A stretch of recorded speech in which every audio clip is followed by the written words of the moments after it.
Nigeria is supposed to be the refining hub of not even West Africa, of the sub-Saharan African region. You know, we have the crude and we have the refineries. If our own, continues to work, you have the NMPC's refinery. So our own and NMPC is over 1 million tons. 1 million tons can feed the entire West Africa and Central Africa. So, and I don't know why, we should continue to allow, some corrupt government officials to try and destroy a whole sector of the economy. And I think it is something that when you look at it, I've had actually people making complaint about a regulator who has actually put his children in secondary school, and that secondary school education, which is 6 years, 4 of them cost Nigeria $5 million. I mean, you cannot imagine somebody paying $5 million for educating 5 children. Even my own children, they didn't go to those schools. My children went to Nigerian secondary school. They didn't go outside Nigeria to attend to secondary school. I don't know about your children, Tony, but mine, yes. So, and this is a system that, some of us, because you know what, we're taxpayers. When people are complaining, we also complain, because the issue is that, yes, when I pay tax, I want to see that my money is being put to use, not to be stolen. But today, as we speak, the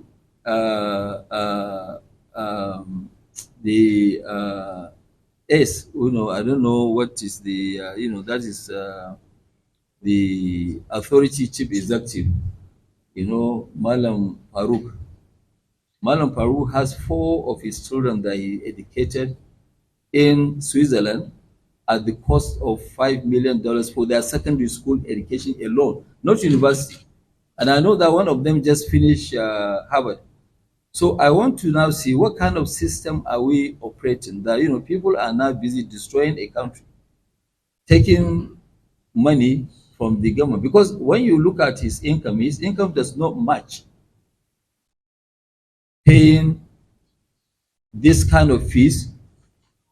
I think even if it's me paying $5 million for 6 years for my 4 children, the taxman has to look at my taxes, how much I paid. And really, this sort of thing, we're not going to allow it to continue. We'll take it up to the highest authority so that they will look at it. People who have done something wrong must be prosecuted. It must be prosecuted, because there is actually no way where somebody will now come. I mean, today, from where he comes from, Sokoto, people are struggling to pay 100,000 naira for school fees of secondary school. And a lot of children are at home, not going to school because of 100,000 naira. Tony, can you pay this fee? Why, Tony? No, I'm asking now whether can you? I can't. Okay, so if you cannot afford, I cannot understand why somebody who has worked all his life in government and he has 4 children that he has paid $5 million. I've seen that people have taken this post and nobody is listening to them. So we will actually join them to make sure that this is done properly. The man must come and explain to Nigerians how he paid $5 million for 6 years of his 4 children's education. And I don't think if any one of you has actually paid that kind of fees for your own, children. So we can't allow this to continue, because we must make sure that people don't come and destroy a country just because they want to make a living that is not genuine, or that is not, legal. Because, I mean, for somebody to have this sort of money, it must be supported by people. He should come out and tell people how did he make $5 million to educate his children in Switzerland with a cost of $5 million. And when these questions are answered before we go to the to the court, he should come out and reply. This is what we have seen, and I think we must make sure that this system, this what do you call it, this downstream, must not be destroyed by one single person because of personal interest. Hello, everyone. Okay, now in this country that we are in, you understand? I kept asking myself, who is Farouk? Who is Farouk? Is it? So initially I was like, okay, is it just mentioning random? They're not actually someone specific, but just giving like an example when I started watching the video, because I was so this thing. But apparently, like, from what I've seen, I even saw Femi Otedola has also said something. He was point blank. Sahara reporters have also put out, it said Dangote accuses NMDPRA boss Farouk Ahmed of spending $5 million on children's Swiss education, demands probe.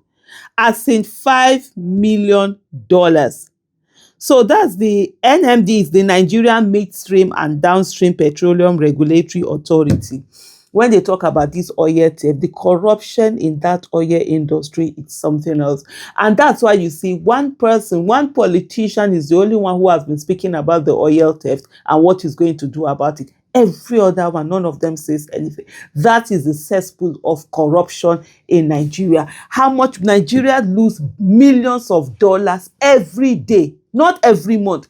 Every day, Nigeria loses millions of dollars. Imagine what millions of dollars is every day and what that could do.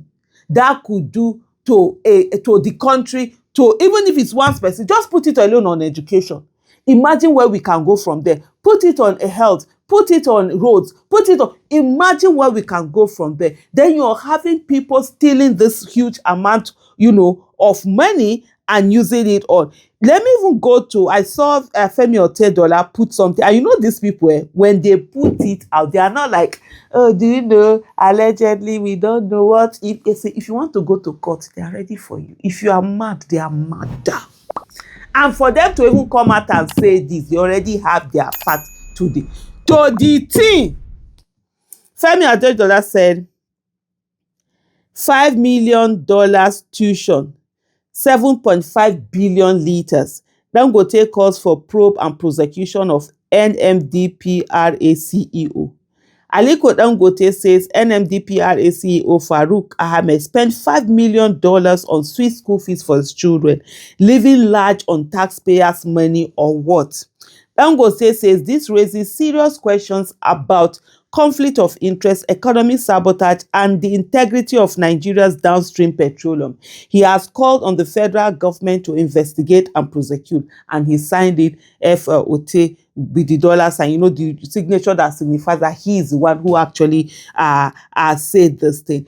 Just looking at how much money is being called out here. One of the things that you need to understand, first of all, Swiss education can be very, very expensive. They have one of the most exclusive kind of schooling, education, expensive schools, whatever, they are in Switzerland. So it's the who of the who. 4 children.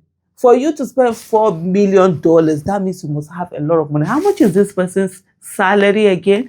He's not known to have any business or whatever that is. If Dangote says he spent $4 billion, nobody will bat an eye. Any other person spending this thing, nobody will, bat an eye. You can do that. There are many business people that can do that without batting an eye. No doubt about it. But let this man come and tell us what business was he doing that he had that amount of money and he was able to pay that money. And this is not hidden. The schools are there. They went to, the school fees. Ask them how much. If there's a probe that is going on, how much did you put into this thing? There is no how you will pay school fees that you don't know how much you paid. As I'm sitting down with you, because each school fees we paid for our children was like taking blood. When they are forcing, they can't find the vein. They are chucking your vein. That was how it was, because we wanted to give them that best education. Not as exclusive as this one, but at least top notch to an extra. And every kobo, even if I'm in my deep sleep, you wake me and say, Aisha, Wake up. I can tell you how, where, when. See the transfer, see where it came from, see how many bags of so and so we had to sell,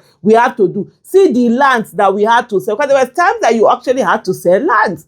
You have to sell property to be able to pay this thing. See, ABC. Like sometimes me and my husband, we are driving, we're like, oh, you see, oh, they built that particular this thing. Yes, that was one of the lands that we sold, you know, from the, you look back like, oh, how you wish you didn't sell, because that place is a lucrative place, is this. We're like, but thank God the investment was worth it. Some, like even was it yesterday or the day before yesterday, we had that conversation where we were talking about, you know, how our projection, how we were going, how we were, you know, investing and the things, the plans we had, how many houses we're going to be building per year, and then when the children's school fees hit us with how expensive it was, and then Nigerian naira falling, everything just changed. We couldn't do as much as that. Everything was paying school fees, and now you're done with you are even done with the paying school fees. You're still like, you're so just like the whole thing. We're like, if you had invested those school fees, if it wasn't paying those school fees, had invested those monies, you know where you would have been. I bet you needed that. I said just day before yesterday, we literally have this conversation from time to time.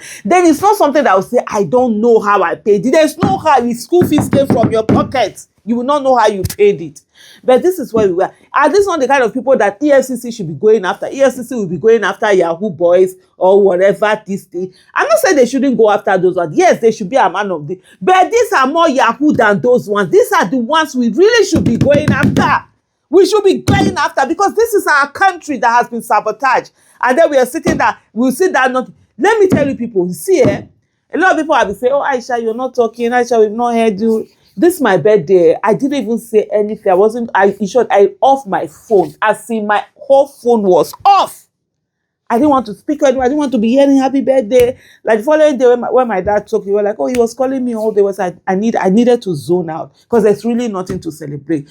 This, just as I had my clarity when I did my 40th birthday, and I'm telling you now, that National Assembly is where we are going for. That is where my whole energy is going to be put on. How many people can we get into the National Assembly? At least we need 30 at the Senate, 120, you know, at House of Representatives. Let's begin to change. Those are the people that we call these people and say, Omo, come here, investigate the guy. If there's anything, get the guy sacked, put this thing. There is so much that National Assembly can do, but we allowed a bunch of corrupt people to go in there. People either sent in by former governors who are waiting together, who have nothing to lose, who are, their own is regime protection rather than fighting for the people. The voices of the people must be from that National Assembly. This one, me, I am not doing this, they'll be on the street, come and start shouting. No, getting people there that when I'm on the street and shouting for them to do the right thing, they will do the right thing. Not the ones that don't care, that will just sit there, and Nigerians don't have enough capacity to be able to enforce them to do something. So we must send those people there.